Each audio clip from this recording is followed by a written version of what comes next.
என் தங்கமே, நீ என்னை பற்றி நினைத்து கொண்டு இருக்கும் அதே வேளையில் நீ சற்றும் எதிர்பாராமல் உன் முன்னால் வந்து நிற்கும் எந்த வண்டியிலாவது என் சித்திர ரூபத்தை கண்டுவிட்ட மகிழ்ச்சியை நீ எப்படியெல்லாம் கொண்டாடி மகிழ்வாய்? அப்படிப்பட்ட நீயா இன்று இந்த நிலைமையில் இருப்பது? உன்னை நான் இந்த கோலத்திலா பார்க்க வேண்டும்? என் மனம் உடைகிறது.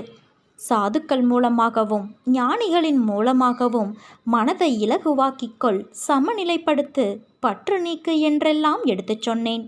ஆனால் நீயோ அதை காது கொடுத்தும் கேட்கவில்லை. நீ தாழ்ந்திருந்த போது உன்னை நான் காப்பாற்றினேன். நீ என்னை உதாசீனப்படுத்தவில்லை. உன்னையும் உன்னை சார்ந்தவர்களையும் உயர்வாக வைத்து உன் அன்னை நான் காத்தேன். நான் இன்னொருவர் ரூபத்திலும் இருப்பேன் என்பதை உணர்ந்து பிறரை உன் நாவினால் புண்படுத்தாமல் இருந்தாய். ஆனால் இப்போது கோபப்படுகிறாய்.